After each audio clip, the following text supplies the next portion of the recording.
মশা তো আছে মনে হয়, মশা তো আছে মনে হয়, তুমি বলিও।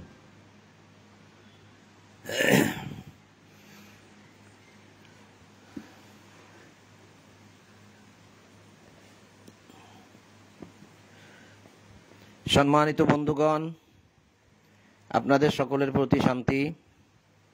শুরু করছি সন্ধ্যার কোরআন পাঠ। সকল প্রশংসা জগৎসমূহের প্রতিপালক আল্লাহর জন্য, সকল পবিত্রতা জগৎসমূহের প্রতিপালক আল্লাহর জন্য। ইলহামদাতা আল্লাহ, আপনি পবিত্র। আমার রব, আমি আপনার আশ্রয় প্রার্থনা করি শয়তানের প্ররোচনা হইতে। আমার রব, আমি আরও আশ্রয় প্রার্থনা করি আমার নিকট উহাদের উপস্থিতি হইতে। দয়াময় পরম দয়ালু আল্লাহর নামে আরম্ভ করিতেছি। 19 নম্বর সূরা মারিয়ামের 16 নম্বর আয়াত থেকে পাঠ শুরু। আল্লাহ বলছেন, বর্ণনা করো এই কিতাবে উল্লিখিত মারিয়ামের কথা, যখন সে তাহার পরিবারবর্গ হইতে পৃথক হইয়া নিরালয় পূর্ব দিকে এক স্থানে আশ্রয় লইল। মরিয়মের কথা, যখন সে একা একা পূর্ব দিকে এক স্থানে আশ্রয় লইল, নিরালয়। অযকুরু ফিল কিতাবে মারিয়াম ইদিন তাবাদাত মিন আহলিহা মাকানান শারকিয়্যা ফাত্তাখাযাত মিন দুনিহিম হিজাবান ফাআরসালনা ইলাইহা রূহানা ফাতামাসসালা লাহা বাশারান সাওয়িয়্যা। অতঃপর উহাদের হইতে সে পর্দা করিল। মিন দুনিহিম হিজাবান, সে হিজাব করিল, পর্দা করিল। অতঃপর আমি তাহার নিকট আমার রূহকে পাঠাইলাম। ফাআরসালনা ইলাইহা রূহানা, রূহানা আমাদের রূহকে পাঠাইলাম। মারিয়ামের প্রতি আমাদের রূহকে পাঠাইলাম। রূহ বিষয়টা একটু মনে রাখতে হবে যে রূহকে পাঠাইলাম। সে তাহার নিকট পূর্ণ মানব আকৃতিতে আত্মপ্রকাশ করিল। তাহলে আল্লাহ যে রূহকে পাঠাইলেন, সে রূহ মানুষের আকৃতিতে আত্মপ্রকাশ করিল। আল্লাহ বললেন পাঠাইলেন রূহ, আসলো মানব হয়ে। মারিয়াম বলিল, আল্লাহকে ভয় করো, যদি তুমি মুত্তাকি হও। ইনকুন্তা তাকিয়্যা, যদি তুমি মুত্তাকি হও তবে আল্লাহকে ভয় করো, আমি তোমা হইতে দয়াময়ের শরণ লইতেছি। ক্বালাত, মারিয়াম বলল, ইন্নী আউযু বির রহমান, রহমানের শরণ লইতেছি তোমার হইতে। মিনকা, তোমার হইতে আমি রহমানের শরণ লইতেছি। ইনকুন্তা তাকিয়্যা, যদি তুমি ভয় করো আল্লাহকে, তাহলে তুমি আল্লাহকে ভয় করো, আমি তোমার হইতে শরণ লইতেছি। কারণ সে নিরালয় একা একা পূর্ব দিকে চলে গেল একটা স্থানে, একা। এবং সে পর্দা করিল, হিজাব করিল। অর্থাৎ পর্দা করিল, হিজাব করিল, অর্থাৎ সে মানুষ থেকে আড়াল হলো, তাকে আর কেউ দেখতেছে না, এমন এক জায়গায় সে গেছে। সেই একা একা মানুষের নিকট যদি একটা মানুষ এসে দাঁড়ায়, তাহলে তাকে দেখে তো ভয় পাওয়ারই কথা, যে হয়তো এই মানুষটা আমার ক্ষতি করবে বা আমার ইজ্জতের উপর হামলা করবে। তখন সে বলল যে আল্লাহকে ভয় করো, যদি তুমি মুত্তাকি হও, আমি তোমা হইতে দয়াময়ের শরণ লইতেছি। সে বলিল যে মানুষের আকৃতি ধরে আসলো, কারণ আল্লাহ আগেই কিন্তু বলেছে যে আল্লাহ তাকে রূহকে পাঠাইলেন। রূহকে পাঠাইলেন, সে মানুষের আকৃতিতে আত্মপ্রকাশ করিল মরিয়মের নিকট। মরিয়ম ভয় পেয়ে গেল। এখন সেই রূহ বলতেছে যে আমি তো তোমার প্রতিপালক প্রেরিত, মানে তোমার রব আমাকে পাঠাইছে তোমাকে এক পবিত্র পুত্র দান করিবার জন্য। গোলামান জাকিয়া, পরিশুদ্ধ একটি গোলাম দেওয়ার জন্য, অর্থাৎ একটি পুত্র দেওয়ার জন্য আমাকে পাঠাইছে। ক্বালাত আন্না ইয়াকুনু লি গুলামুন ওয়ালাম ইয়ামসাসনি বাশারুন ওয়ালাম আকু বাগিয়া। মারিয়াম বলল, কেমন করিয়া আমার পুত্র হইবে, যখন আমাকে কোনো পুরুষ স্পর্শ করে নাই এবং আমি বেবিচারিণীও নয়। সে বলিল, এই রূহ বলিল, এই রূপই হইবে। তোমার প্রতিপালক বলিয়াছেন, ইহা আমার জন্য সহজ সাধ্য, এবং আমি উহাকে এই জন্য সৃষ্টি করিব যেন সে হয় মানুষের জন্য এক নিদর্শন ও আমার নিকট হইতে অনুগ্রহ। ইহা তো এক স্থিরকৃত বিষয়। সম্মানিত দর্শক ও শ্রোতা, এই যে বিষয়টুকু আমরা 16 নম্বর আয়াত থেকে শুরু করে 21 নম্বর আয়াত পর্যন্ত পড়লাম, যারা আমার সাথে যুক্ত আছেন বা পরবর্তীতে শুনবেন, তা আপনারা বিষয়টা বুঝছেন। মূল বিষয়টা যে মারিয়ম সে একটি নিরালয় স্থানে একা একা একটা জায়গায় গিয়ে আশ্রয় লইল। আল্লাহ তার কাছে রূহ পাঠাইল। সেই রূহ মানুষের আকৃতি ধারণ করে মরিয়মের নিকট আত্মপ্রকাশ করল। মরিয়ম তাকে দেখে ভয় পেয়ে গেল। সে বলল যে, আল্লাহকে ভয় করো, আমি তোমার হইতে আল্লাহ শরণ লইতেছি, দয়াময়ের শরণ লইতেছি। সে রূহ বলল যে, আমি তো তোমার প্রতিপালকের পক্ষ হইতে, সেই তো আমাকে পাঠাইছে, তাহলে তোমার ভয় করার কি দরকার? তুমি যার শরণ লইতেছ এবং যাকে আল্লাহকে শরণ লইতেছ, আল্লাহর কথা বলছো তুমি, সেই তো আমাকে পাঠাইছে, তোমার রব আমাকে পাঠাইছে। কেন পাঠাইছে? একটি পুত্র দিয়ে দেওয়ার জন্য, পুত্র দেওয়ার জন্য পাঠাইছে। তোমাকে একটা পুত্র দেব। মারিয়াম বলল যে, কি আমার পুত্র হইবে কি করে? আমাকে তো কোনো পুরুষ স্পর্শ করে নাই, আর আমি তো বেবিচারিণীও নয়। সেই রূহ যে মানুষের আকৃতি ধারণ করে আসলো, সে বলল যে, এই রূপই হইবে, তোমার প্রতিপালক ইহা বলেছেন, তার জন্য এটা সহজ। এই ছিল মূল বিষয়টুকু। এর পরের অংশ তো আমরা দেখব। তো আমি তো প্রতিদিন আপনাদের সম্মুখে এই কিতাব পড়ে যাই বহুদিন ধরে। তো অনেক বিষয় দেখা যায় যে আমি শুধু পড়েই যাই, যেগুলো বিষয় কোনো আলোচনার প্রয়োজন হয় না সেগুলো পড়ে যাই। কিন্তু এই বিষয়টা নিয়ে আজকে একটু আলোচনা করব। কিছু আয়াত আমরা পড়লাম, বাংলাও পড়লাম, আবার কোনোটা আরবিতেও পড়লাম। বিষয়টা আলোচনাটা এই জন্য যে, এই যে বিষয়টা আমরা এখানে দেখলাম, এই বিষয়টা নিয়ে আমাদের মধ্যে অনেক ইখতিলাফ আছে, অনেক মতভেদ আছে। কারণ আমার সাথে অনেক আলোচনা হয়েছে, এক পর্যায়ে তর্ক বিতর্কও হয়েছে অনেক মানুষের সাথে, এবং ঘন্টার পর ঘন্টা তারা আমাকে বুঝাইতে চাইছে যে মরিয়মের নিকট আসছে একমাত্র জাকারিয়া। আল্লাহ বলছে, আমি আমার তাহার পক্ষ থেকে রূহকে পাঠাইলাম। আল্লাহ বলছে, আমার পক্ষ থেকে রূহকে পাঠাইলাম, রূহ। তারা বলছেন, এক শ্রেণী ভাইয়েরা, যে এই রূহকে পাঠাইছি অর্থাৎ জাকারিয়াকে পাঠাইছি। জাকারিয়া আসছে এবং তার সাথে মিলন ঘটাইছে, তারপরে ঈসা নবী হইছে। কারণ স্বামী স্ত্রী মিলন ব্যতীত কোনো মানুষ পৃথিবীতে আসতে পারে না। তারা আরও বলেন যে আমাদেরকে ভুল বোঝানো হয়েছে, অনুবাদ ভুল করছে, সেজন্য আমরা বুঝতেছি না। তারা বলতে চাচ্ছে যে এখানে জাকারিয়া আসছে। আবার তাই ঈসা নবীর পিতা হচ্ছে জাকারিয়া, সরাসরি বলতেছে। আবার অন্যরা বলতেছে ভিন্ন কথা। আবার আরও এক গ্রুপ আছে, তারাও কিন্তু বলছে যে এই যে রূহ যাকে পাঠানো হইলে সেই নাকি মিলন ঘটাইছে, মিলন ছাড়া তো কোনো মানুষ হবে না। এইরকমভাবে যুক্তি দাঁড় করায়, কিছু কিছু আয়াত দিয়ে যুক্তিটা দাঁড় করায়। তো তাদের সাথে আমি ঘন্টার পর ঘন্টা আলোচনা করেছি। তারাও আমাকে বোঝানোর জন্য অনেক চেষ্টা করেছে, একজন দুইজন না, অনেক মানুষ। কারণ আমি অনেক মানুষের সাথেই কথা বলি।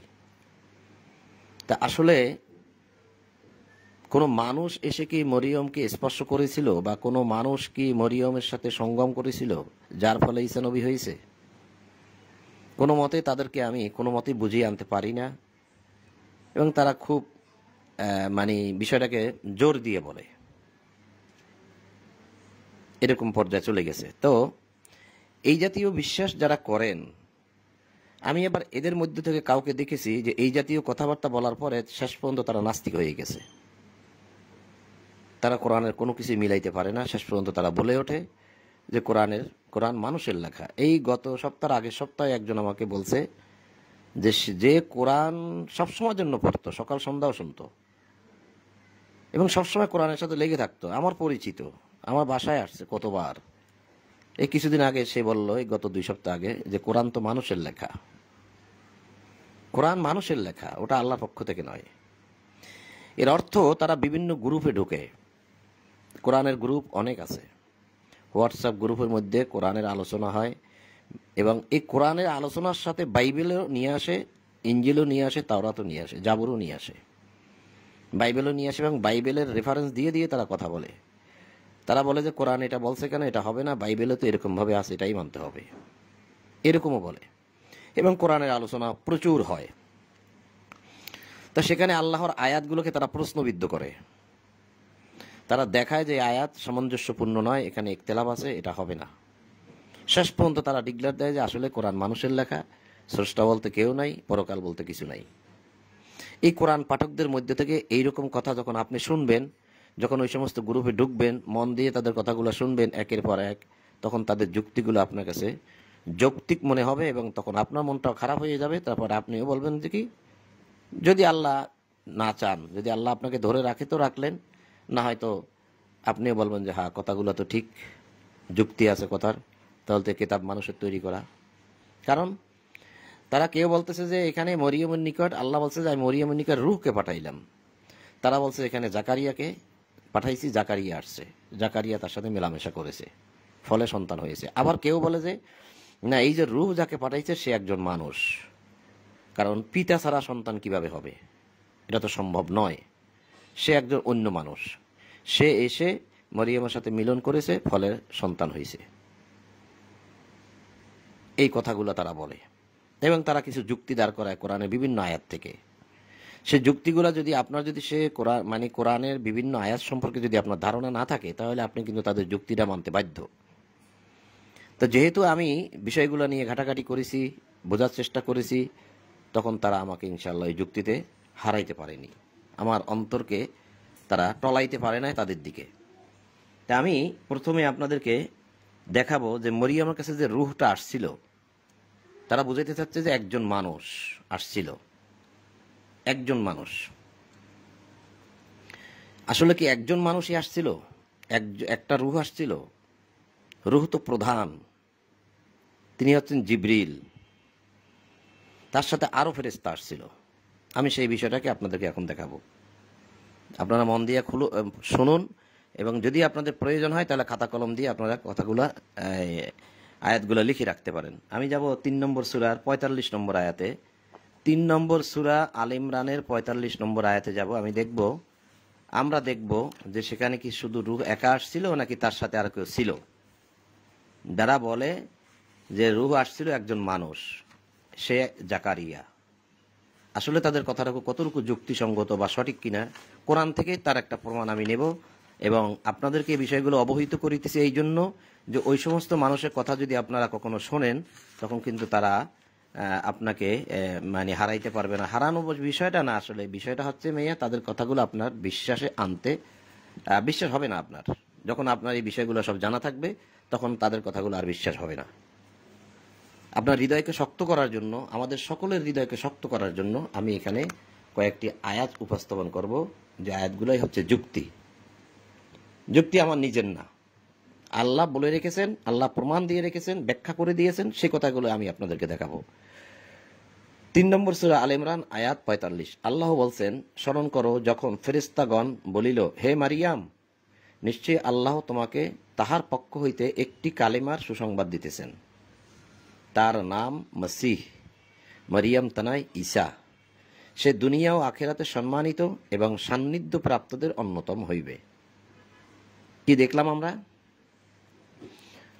স্মরণ করো যখন ফেরেশতাগণ বলিল, এখানে খেয়াল করেন ফেরেশতাগণ বলা হয়েছে। ইয ক্বালাতিল মালাইকাতু ইয়া মারিয়ামু ইন্নাল্লাহা ইউবাশশিরুকি বিকালিমাতিম মিনহু। তাহলে এখানে ফেরেশতাগণ বলা হয়েছে, তাহলে কি মরিয়মের নিকট একজন ফেরেশতা আসছিল নাকি একাধিক ফেরেশতা আসছিল? এইটা হচ্ছে একটি পয়েন্ট তাদের যুক্তি খণ্ডন করার জন্য। এই কথাগুলো আপনারা স্মরণে রাখবেন। 3 নম্বর সূরা আল ইমরান আয়াত 45 লিখে রাখেন। যারা এই কথাগুলো বলে যে ফেরেশতাগণ এসেছিল, তার মানে একজন আসছিল নাকি অসংখ্য ফেরেশতা আসছিল, একাধিক ফেরেশতা আসছিল? আচ্ছা, ফেরেশতাগণ এসে কি করলো? হে মারিয়াম বলল, হে মারিয়াম, নিশ্চয় আল্লাহ তোমাকে তাহার পক্ষ হইতে একটি কালিমার সুসংবাদ দিচ্ছেন। একটি কালিমার, একটি কথার, একটি বাণীর। তা কি? তাহার নাম মাসি, মারিয়াম তা নয় ঈসা। তার নাম হবে ঈসা। একজন মানুষের সুসংবাদ দিচ্ছেন আল্লাহ, দুনিয়া ও আখেরাতে সে সম্মানিত। তাহলে আমরা এখান থেকে দেখলাম যে একজন ফেরেশতা আসে নাই, ফেরেশতাগণ এসেছিল, ফেরেশতাগণ। তাহলে এই ফেরেশতাগণ যখন আসলো, সেই ফেরেশতাগণের মধ্যে একজন হচ্ছে রূহ, তাহলে সেও ফেরেশতা। কারণ আল্লাহ বলছে ফেরেশতাগণ, সেও ফেরেশতা। আমাদের বুঝতে বাকি রইল কি? রইল না। তারপরে আমরা দেখব 19 নম্বর সূরা মারিয়ামের 17 নম্বর আয়াত, যে আয়াত আমরা এতক্ষণ পড়েছিলাম। 19 নম্বর সূরাই কিন্তু আমরা পড়েছিলাম।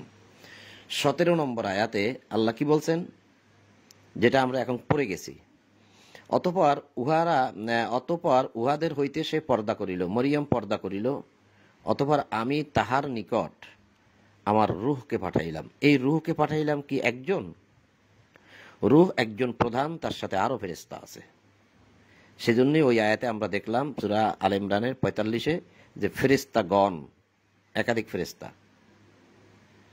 সে তাহার নিকট পূর্ণ মানুষের আকৃতিতে আত্মপ্রকাশ করিল। এই একজন কেবল মানুষের আকৃতিতে আত্মপ্রকাশ করলো, অন্যরা করল না। অনেক রহস্য কোরআন পড়বেন তো দেখবেন, অনেক রহস্য আর রহস্য কোরআনের মধ্যে আল্লাহই রেখেছেন আপনার আমার হৃদয়কে শক্ত করার জন্য। তাহলে আমরা এটাও দেখলাম। এবার দেখি যে মরিয়মের কাছে যে ফেরেশতাগণ এসেছিল, রূহ এসেছিল, এসে কি করেছে? তারা কি মরিয়মের সাথে মিলন করেছে নাকি অন্য কিছু করেছে? আমরা দেখব 21 নম্বর সূরার 91 নম্বর আয়াতে। এটা 19 নম্বর সূরা, আমরা যাব 21 নম্বর সূরার 91 নম্বর আয়াতে, যে ফেরেশতাগণ এসে কি করেছে। খেয়াল করুন, সম্মানিত উপস্থিতি, খেয়াল করুন। 21 নম্বর সূরা আম্বিয়া আয়াত 91। আল্লাহ বলছেন, স্মরণ করো সেই নারীকে যে নিজ সতীত্বকে রক্ষা করিয়াছিল, অতঃপর তাহার মধ্যে আমি আমার রূহ ফুঁকি দিয়েছিলাম। কি করেছিলেন আল্লাহ? ফুঁকিয়া দিয়েছিলাম, এবং তাহাকে ও তাহার পুত্রকে করিয়াছিলাম বিশ্ববাসীর জন্য একটি নিদর্শন। আয়াতাল লিল আলামিন। তো এখানে আরবিটা হচ্ছে অল্লাতি আহসানাত ফারজাহা ফানাফাখনা। এই ফানাফাখনা শব্দের অর্থ হয়েছে ফুঁকি দেওয়া, আমরা ফুঁকি দিলাম। ফিহা, তার মধ্যে। কার মধ্যে? ওই নারীর মধ্যে, মরিয়মের মধ্যে আমরা ফুঁকি দিলাম। মিন রূহিনা, আমাদের রূহ থেকে। ফানাফাখনা ফিহা মিন রূহিনা, আমরা ফুঁকি দিলাম ফিহা, তার মধ্যে, মিন রূহিনা, আমাদের রূহ থেকে। তাহলে সে কি মিলন করছে নাকি ফুঁকি দিয়েছে? যদি ওই জাতীয় কোনো আলোচনা আপনারা শোনেন, তখন আপনারা এই বিষয়গুলো খেয়াল রাখবেন। আবার দেখি আয়াতখানা, আল্লাহ বলছেন যে স্মরণ করো সেই নারীকে যে নিজ সতীত্বকে রক্ষা করিয়াছিল, অতঃপর তাহার মধ্যে আমি আমার রূহ ফুঁকি দিয়েছিলাম, এবং তাহাকে ও তাহার পুত্রকে। এই যে রূহ যে ফুঁকি দিলেন, সে ফুঁকি দেওয়ার কারণেই কিন্তু সে গর্ভবতী হলো বা প্রেগনেন্ট হলো, তারপরে সন্তান ভূমিষ্ঠ হলো। সেই পুত্রকেই বলা হয়েছে যে মারিয়াম, এবং সেই পুত্র ঈসা নবী বিশ্ববাসীর জন্য একটি নিদর্শন। বিষয়গুলো আপনারা খেয়াল করবেন, যাতে আমাদেরকে কেউ পথভ্রষ্ট করতে না পারে, আপনাকে আমাকে যারাই শুনছেন পথভ্রষ্ট করতে না পারে। তাহলে এখানে আমরা দেখলাম যে ফানাফাখনা, ফুঁকে, রূহ ফুঁকি দেওয়া হয়েছে। আমরা এরপরে আরেকটি আয়াত দেখব।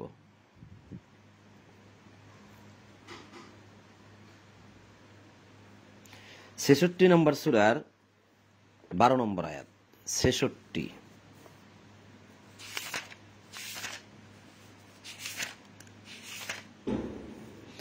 এটা হচ্ছে ৬৬ নম্বর সূরা তাহরিম, আয়াত ১২।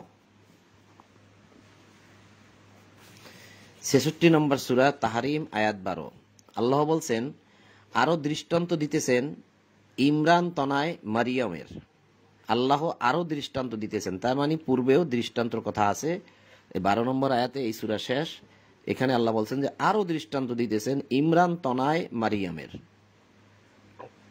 মারিয়মের দৃষ্টান্ত, যে তাহার সতীত্ব রক্ষা করিয়াছিলেন, ফলে আমি তাহার মধ্যে রূহ ফুকিয়া দিয়েছিলাম। এখানেও কিন্তু রূহ ফুকিয়া দিয়েছিলাম, এবং সে তাহার প্রতিপালকের বাণী ও তাহার কিতাব সমূহ সত্য বলিয়া গ্রহণ করিয়াছিল। সে ছিল অনুগতদের অন্যতম। কিছু বুঝলেন?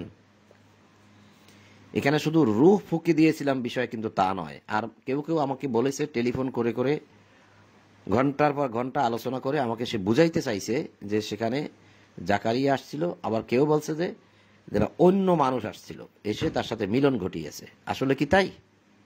এখানে কিন্তু আল্লাহ বলছে রূহ ফুঁকে দিয়েছিল, মিলন ঘটানোর কোনো বিষয় নয়।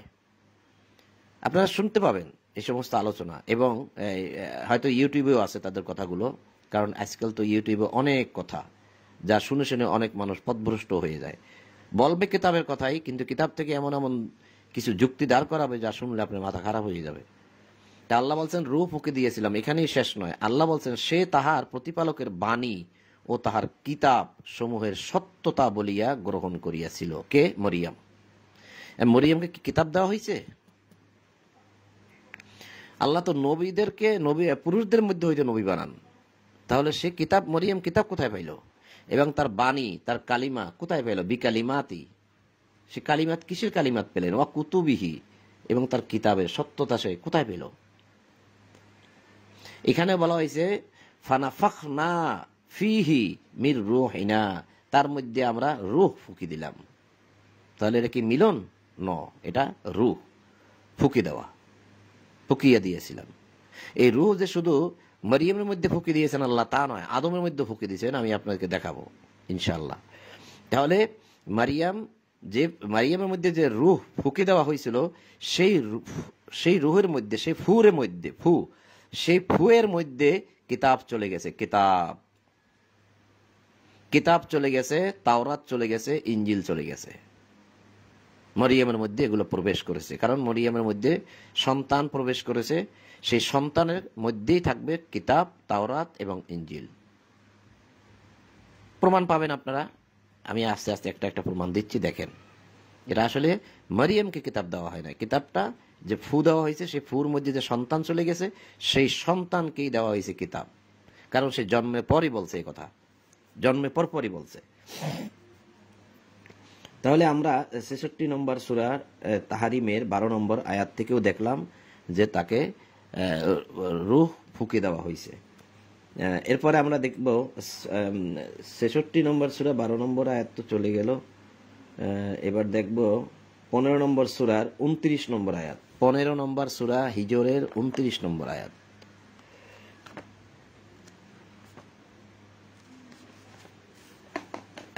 আজকের মানে পড়া বা আলোচনাটা একটু ভিন্ন রকম হবে। কিছু ডকুমেন্ট বা কিছু প্রমাণ এখানে আমি আপনাদের সম্মুখে রাখতে চাই, যাতে করে আপনাদেরকে কেউ ভ্রষ্ট করতে না পারে। ২৯ নম্বর আয়াত, ১৫ নম্বর সূরা হিজর, আয়াত ২৯। আল্লাহ বলছেন, যখন আমি উহাকে সুঠাম করিব এবং উহাতে আমার পক্ষ হইতে রূহ সঞ্চার করিব, তখন তোমরা উহার প্রতি সেজদা অবনত হইও। এটা হচ্ছে আদমের বিষয়। এখানে বলছে রূহ সঞ্চার করিব, সঞ্চার।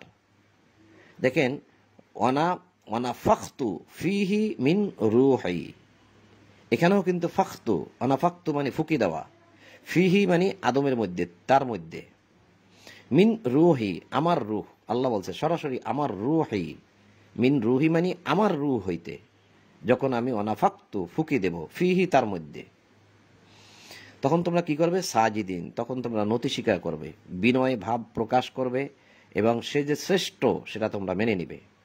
আদম যে শ্রেষ্ঠ সকলের চেয়ে সেটা তোমরা মেনে নিবে, আমার এই আদেশের প্রতি তোমরা অবিচলিত থাকবে। যখন আমি আদমের মধ্যে রূহ ফুঁকে দেবো, কারণ এখানেই কিন্তু কথা আছে, পূর্বে আমি পড়িনি আয়াতগুলা, যে এই যে দেখেন 28 নম্বরে বলছে, স্মরণ করো যখন তোমার প্রতিপালক ফেরেশতাগণকে বলিলেন যে আমি গন্ধযুক্ত কর্দমের শুষ্ক ঠনঠনা মৃত্তিকা হইতে মানুষ সৃষ্টি করিতেছি। ওয়াইদ ক্বালা রাব্বুকা লিল মালাইকাতি ইন্নী খালিকুন বাশারাম মিন সালসালিন মিন হামাইম মাসনুন। তখন আল্লাহ বলছে যে ফাইদা সাওয়াইতুহু ওয়া নাফাখতু ফীহি মির রূহি ফাকাউ লাহু সাজিদিন। যখন আমার রূহ তার মধ্যে ফুঁকে দেব, তখন তোমরা তার প্রতি সিজদা অবনত হবে, অর্থাৎ তোমরা বিনয় ভাব প্রকাশ করবে, নতি স্বীকার করবে, আনুগত্য প্রকাশ করবে। তাহলে এখানেও আমরা দেখতে পাচ্ছি যে আল্লাহ কিন্তু রূহ ফুঁকে দেন।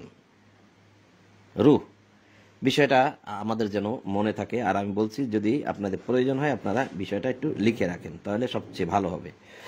এবার আমরা দেখব 38 নম্বর সূরা সাদের 72 নম্বর আয়াত। 38-এর 72 নম্বর আয়াত।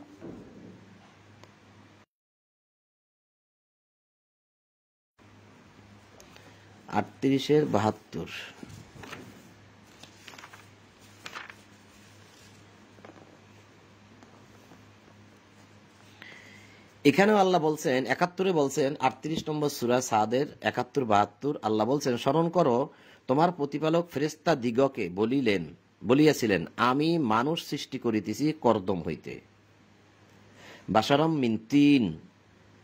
ওয়াইদ ক্বালা রাব্বুকা লিল মালাইকাতি ইন্নী খালিকুন বাশারাম মিন তিন, আমি মিন তিন থেকে মানুষ সৃষ্টি করিতেছি মাটি থেকে। যখন আমি উহাকে সুষম করিব এবং উহাতে আমার রূহ সঞ্চার করিব, অর্থাৎ এই যে এখানে অনাফাক্তু, যখন আমি ফুঁকি দেব, ফিহি মিন রূহি, আমার রূহ থেকে যখন আমি ফুঁকি দেব, ফাকাউ লাহু সাজিদিন, তখন তোমরা তার প্রতি বিনয় ভাব প্রকাশ করবে।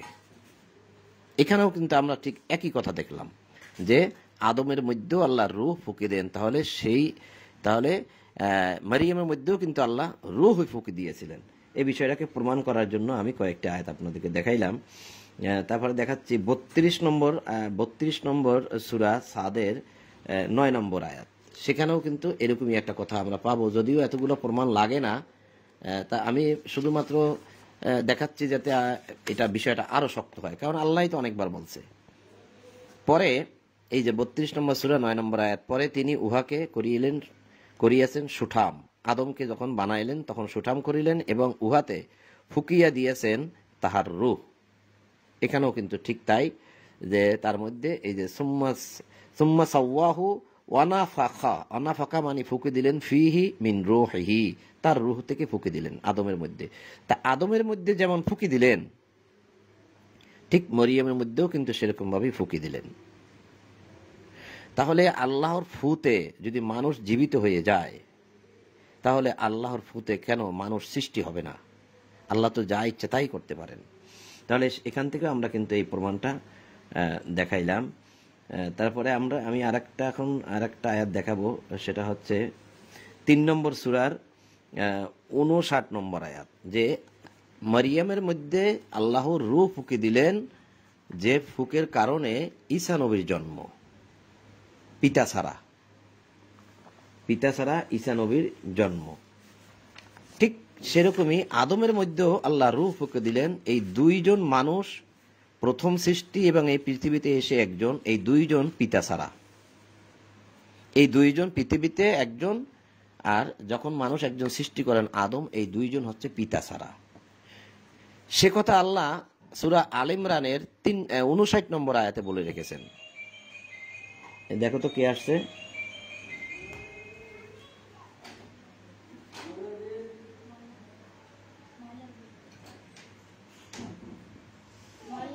ময়লার বিল, ওই আমার প্যান্টটা লো, প্যান্ট নিয়ে ওখান থেকে মানি ব্যাগটা লো। এই সময় ডিস্টার্ব করলো এক লোক এসে। আচ্ছা, আমি পড়তে থাকি। আল্লাহ বলছেন 3 নম্বর, এদিকে নিয়ে আসো, একটু ওয়েট। সম্মানিত উপস্থিতি শ্রোতাবিন্দু, থাক বন্ধ করবে না। ধরো, দিয়ে দাও।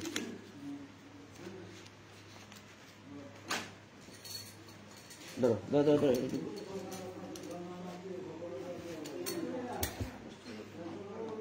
হ্যাঁ, ঠিক আছে, সমস্যাটা সমাধান হয়েছে।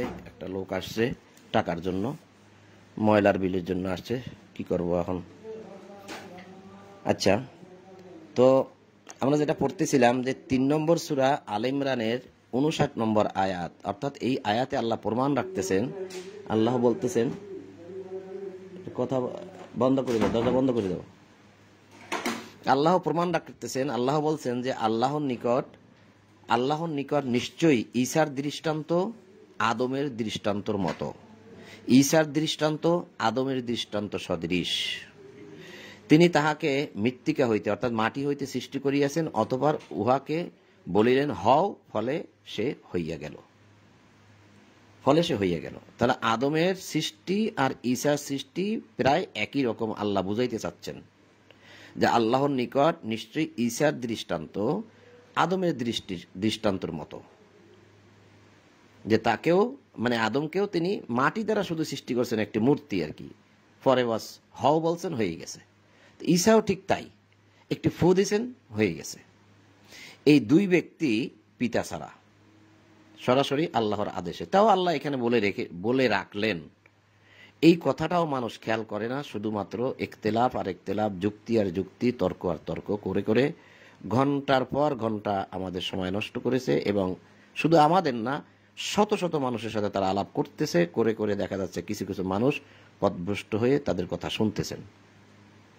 তা আমি আপনাদের হৃদয়কে শক্ত করার জন্য এবং প্রমাণগুলো আপনাদের মধ্যে থাকার জন্য এই বিষয়গুলো দেখাচ্ছি, যে এখানে যে এগুলো আমার বলার প্রয়োজন ছিল না। আমি তো পড়ে পড়ে গেলেই হতো, কিন্তু ভাই পড়ে গেলে অনেক সময় অনেক কিছু হয় না। আল্লাহ যে হিকমা দিয়েছেন, অর্থাৎ প্রায়োগিক জ্ঞানটা যে দিয়েছে, সেই জ্ঞানটাকে প্রয়োগ করে মানুষকে বোঝানোর জন্য আল্লাহ মানুষকে হিকমা দিয়েছেন। সেই জন্য আমি কিছু কিছু বিষয় আপনাদেরকে আলাদা করে দেখাচ্ছি। অন্যান্য সময় তো পড়ে যাই, যেমন সকালবেলা তো পড়ে গেছি। তাহলে আল্লাহ বললেন যে আল্লাহর নিকট ঈসার দৃষ্টান্ত আর আদমের দৃষ্টান্ত একই রকম, অর্থাৎ দুজনই পিতা ছাড়া।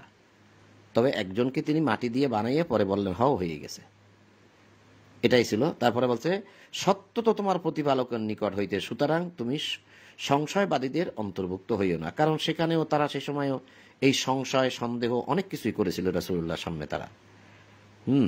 তারপর আল্লাহ বলছে তোমার নিকট জ্ঞান আসিবার পর যে কেহ এই বিষয়ে তোমার সঙ্গে তর্ক করে, এই ঈসার বিষয়ে তর্ক করে, এখনো করতেছে। অলরেডি আমার সাথে অনেক হয়েছে তর্ক, যে ঈসাকে একলা একলা আসে না, ঈসাকে জাকারিয়া টাচ করেছে, মানে ঈসার মাকে জাকারিয়া টাচ করেছে। আবার বলতেছে অন্য মানুষ টাচ করেছে, তার পিতা আছে, ঈসার পিতা আছে, ডাইরেক্ট বলতেছে যে ঈসার পিতা আছে, সরাসরি বলতেছে। হ্যাঁ, এরকম ভাবে তর্ক করে। তা আল্লাহ বলছে তোমার নিকট জ্ঞান আসিবার পরও যদি তুমি তাদের সঙ্গে তর্ক করে, যারা তর্ক করে তাদেরকে বলো আসো তোমরা আল্লাহ আহ্বান করি আমাদের পুত্রগণকে ও তোমাদের পুত্রগণকে, যাক এ বিষয়ে আর আমরা না যাই। তাই আমরা একটু সামনের দিকে যাই, আমরা আরো একটা আয়াত দেখে তারপরে আমরা আমাদের পূর্ব অবস্থায় ফিরে যাই। সেটা হচ্ছে 2 নম্বর সূরা বাকারার 87 নম্বর আয়াত, যে ঈসার কাছে কে আসছিল, এখন সেটা প্রমাণ। ঈসার কাছে কে আসছিল, কি জাকারিয়া আসছিল? ওখানে আমরা দেখেছি রূহ এসেছিল। আবার আল্লাহ বলছে যে ফেরেশতাগণ এসেছিল, ফেরেশতাগণ একসাথে অনেক ফেরেশতা আসছে, একাধিক ফেরেশতা আসছে। এবার দেখেন 2 নম্বর সূরা বাকারার 87 নম্বর আয়াত, আল্লাহ বলছেন যে এবং নিশ্চয়ই আমি মূসাকে কিতাব দিয়েছি এবং তাহার পরে পর্যায়ক্রমে রাসূলগণকে প্রেরণ করিয়াছি, মারিয়াম তনয় ঈসাকে স্পষ্ট প্রমাণ দিয়েছি। মারিয়াম তনয় ঈসা, মারিয়ামের পুত্র ঈসাকে স্পষ্ট প্রমাণ দিয়েছি এবং পবিত্র আত্মা দ্বারা তাহাকে শক্তিশালী করিয়াছি। তবে কি যখনই কোনো রাসূল তোমাদের নিকট এমন কিছু আনিয়াছে যাহা তোমাদের মন মতো হয় নাই, তখনই তোমরা অহংকার করিয়াছ। যাক, এ বিষয়ে আমরা যাচ্ছি না। আমার বিষয়টা ছিল এই বিষয়টা যে মারিয়াম তনয় ঈসাকে স্পষ্ট প্রমাণ দিয়েছি এবং পবিত্র আত্মা দ্বারা তাহাকে শক্তিশালী করিয়াছি। আল্লাহ বলছেন পবিত্র আত্মা দ্বারা তাকে শক্তিশালী করিয়াছি। এই যে পবিত্র আত্মা, যেটা এখানে অনুবাদে লেখা আছে, সেটা কি? যে ঈসা ইবনে মারিয়াম বিল বাইয়িনাত, সুস্পষ্ট প্রমাণ দ্বারা, ও আইয়াদনাহু বিরুহিল কুদুস, শক্তিশালী করেছি বিরুহিল কুদুস, রুহুল কুদুস দ্বারা। রুহুল কুদুস দ্বারা শক্তিশালী করিয়াছি। তাহলে আমরা দেখেছি সূরা মারিয়ামে যে সেখানে দেখেছি যে মারিয়ামের নিকট আসলো রূহ, এসে মানুষের আকৃতি ধারণ করলো। সেই রূহটাকে এখন আল্লাহ বলতেছে সেই রূহটা হচ্ছে রুহুল কুদুস। তাহলে রুহুল কুদুস যিনি, তিনি কিন্তু শুধু রুহুল কুদুস না, তিনি জিবরিল এবং তিনি রুহুল কুদুস। তাহলে মরিয়মের কাছে আসলো কে? রুহুল কুদুস। এখন যদি কোনো মানুষ বলে যে মরিয়মের কাছে অন্য কেউ আসছে, তাহলে সে কি সত্য বলল? যখনই আপনারা ওই জাতীয় ভিডিও, অসংখ্য ভিডিও আছে, আপনার ইউটিউবে পাবেন, অনেক ভিডিও আছে, যখন আপনারা শুনবেন তখন আপনাদের মন যেন খারাপ না হয়, হৃদয় যেন ভেঙে না পড়ে, এটা খেয়াল রাখবেন। আরো একটা আয়াত দেখাই, সেটা হচ্ছে এই সূরারই 253 নম্বর আয়াত, সূরা বাকারা 253 নম্বর আয়াত। যে দেখি আমরা যে মরিয়মের কাছে কে আসছিল।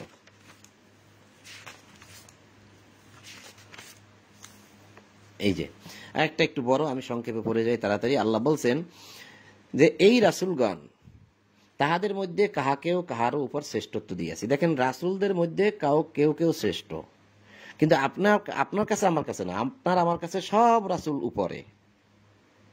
আল্লাহ শ্রেষ্ঠত্ব দিতে পারেন, কাকে ছোট করবেন কাকে বড় রাখবেন সেটা আল্লাহর ব্যাপার। আপনার আমার উপরে তারা সবাই, আমরা কেউ বলতে পারি না অমুক রাসূল শ্রেষ্ঠ।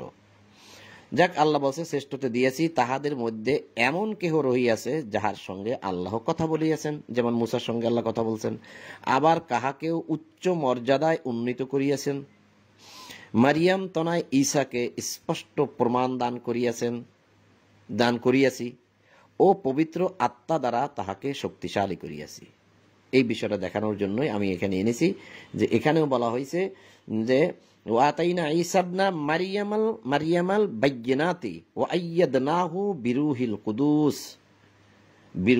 কুদুস, টান হবে না, বিরূহিল কুদুস। তাহলে আল্লাহ রুহুল কুদুস পাঠালেন মারিয়ামের প্রতি।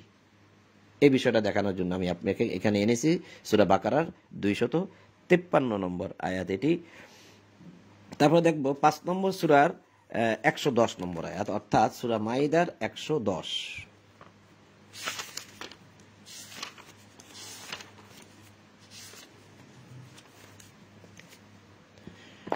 এটা হচ্ছে সূরা মাইদা 5 নম্বর সূরা। আমি যাচ্ছি 110 নম্বর আয়াতে। এটাও আয়াতটা অনেক বড়, আমি শুধু এই সামনে অল্প একটু জায়গা দেখাবো। আল্লাহ বলছেন, স্মরণ করো, আল্লাহ বলিলেন, হে মারিয়াম তনায় ঈসা। আল্লাহ বলিবেন, এটা এখনো বলেননি, বিচার দিবসে বলবেন। হে মারিয়াম তনায় ঈসা, তোমার প্রতি ও তোমার জননীর প্রতি আমার অনুগ্রহ। আচ্ছা, এটা বলিবেন হবে না, এটা বলিলেন, হ্যাঁ এটা বলিলেন হবে।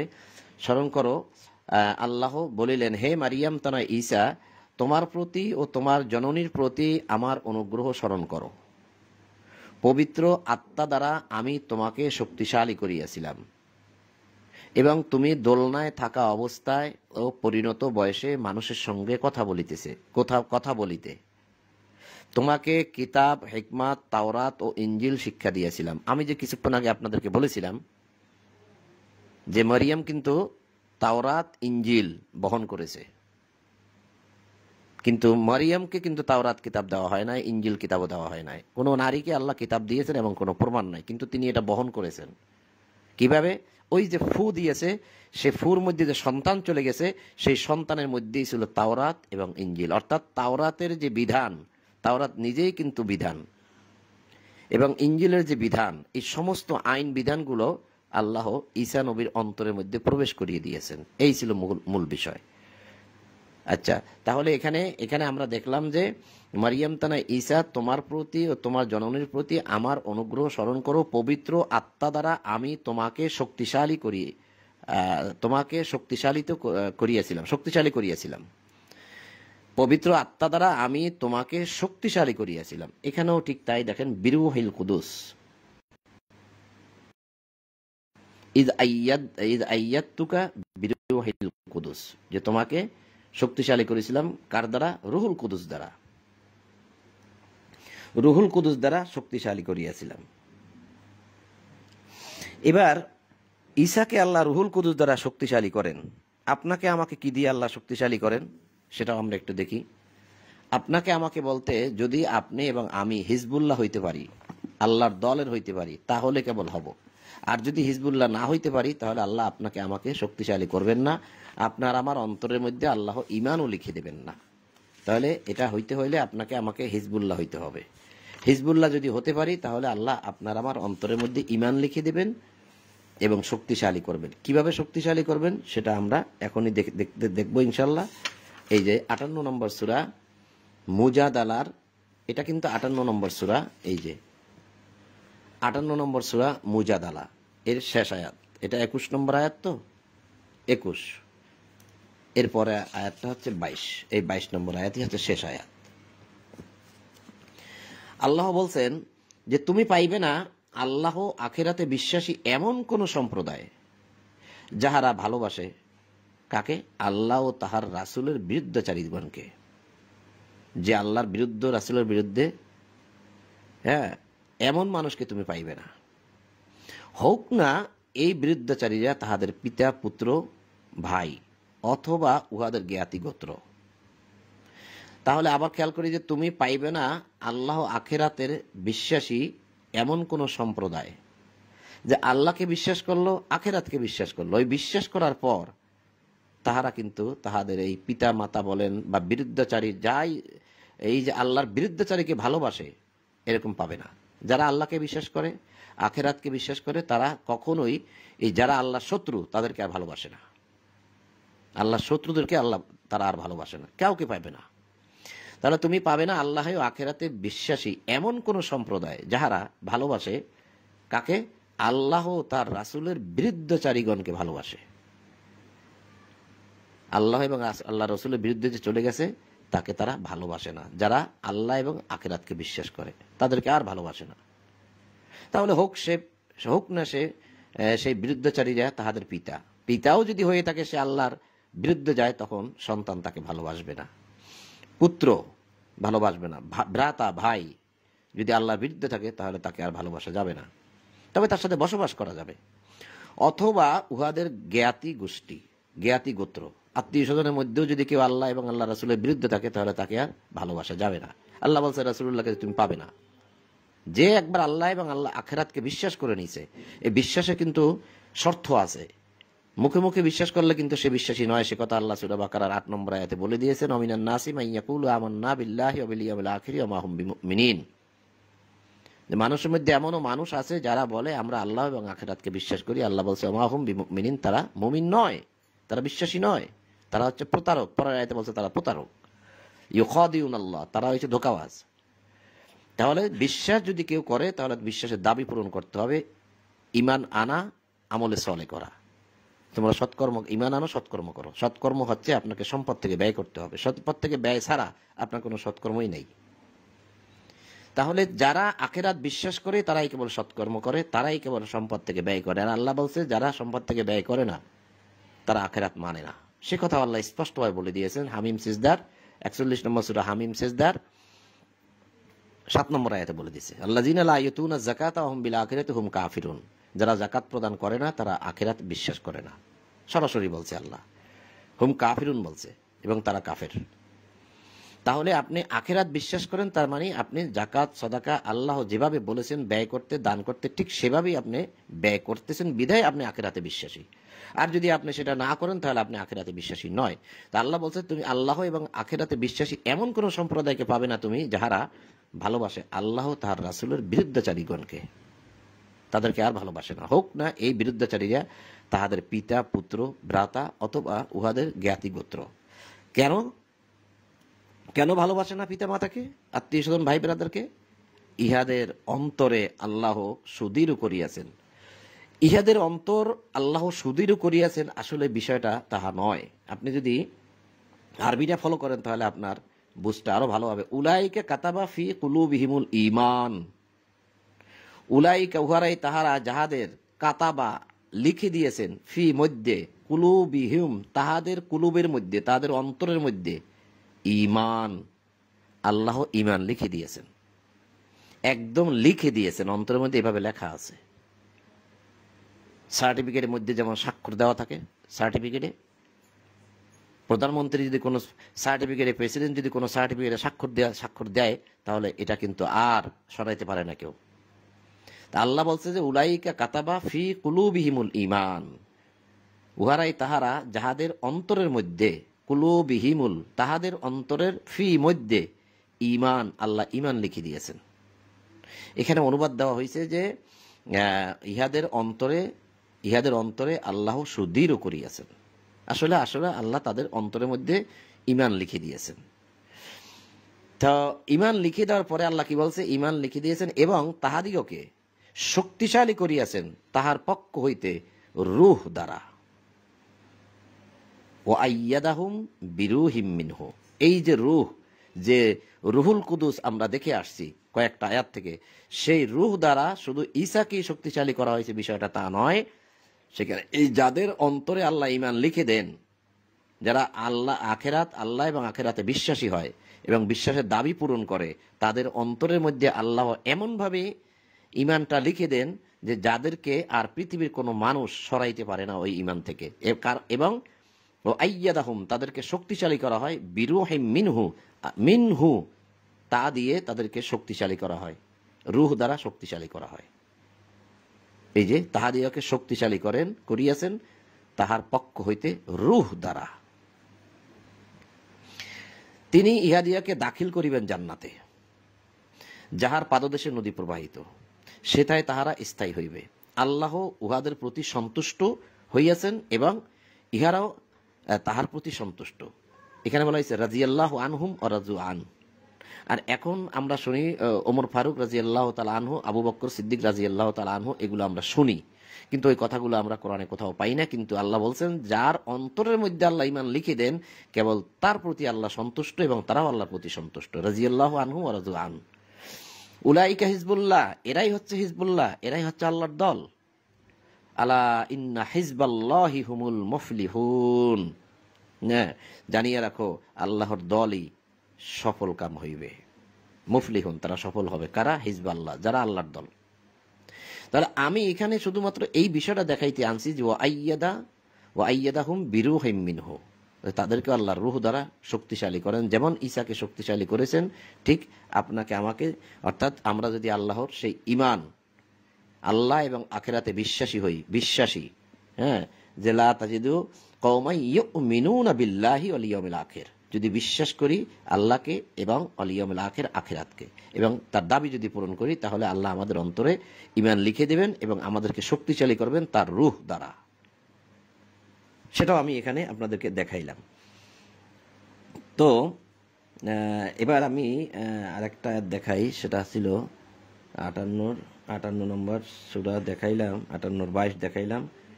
এবার আর দুটি আয়াত দেখাবো। তা হচ্ছে যে মরিয়মের প্রতি রূহ নিক্ষেপ করছেন কালিমা বহনের এবং তৃতীয়ত্ববাদ এবং জাকারিয়ার দায়িত্বে মরিয়ম, এই দুটি বিষয় একটু দেখাবো। সেটা হচ্ছে 4 নম্বর সূরা নিসার 171 নম্বর আয়াত। 4 নম্বর সূরা নিসার 171 নম্বর আয়াত।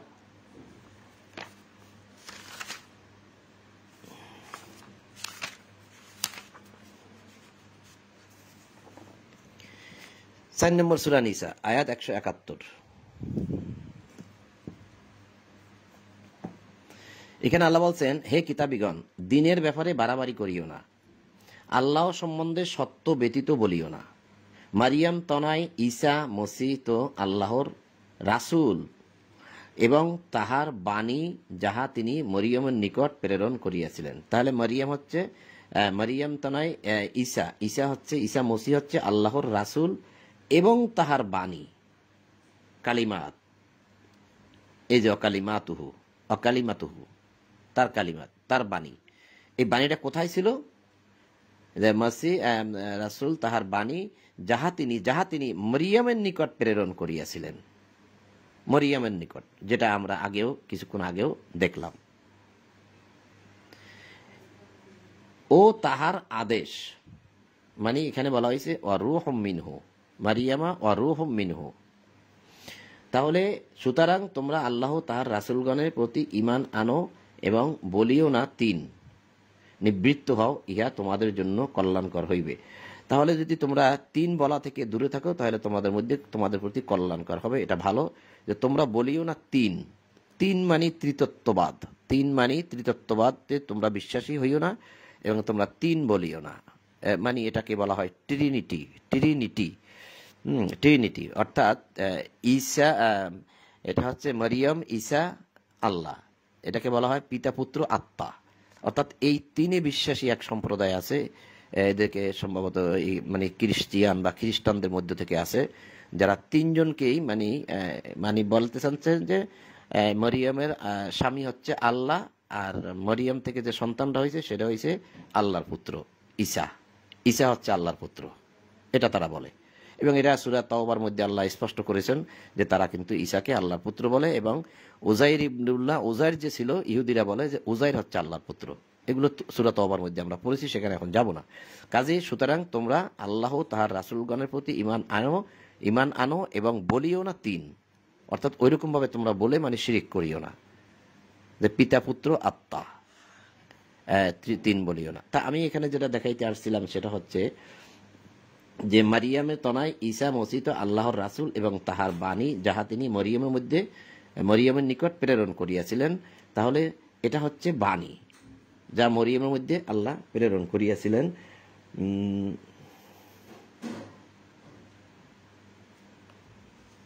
তাহলে মরিয়ম, আচ্ছা এখানে আমি যেটা দেখাইতে আসছিলাম সেটা মনে হয় এখনো ইলা মারিয়ামা ওয়া রূহুম মিনহু, এবং তার পক্ষ থেকে এটা রূহ, সেটা দেখাইতে চাইছিলাম। এবং আরেকটি আয়াত যেটা দেখাবো, এটা হয়তো আমি ভালো করে আপনাকে বুঝাইতে পারলাম না, একটু তাড়াহুড়া করতে গিয়ে সব একটু এলোমেলো হয়ে যাচ্ছে। 3 নম্বর সূরা 37 নম্বর আয়াতটা দেখি আমরা আবার পূর্বের স্থানে ফিরে যাই, যেখান থেকে শুরু করছিলাম, অনেক সময় হয়ে গেছে।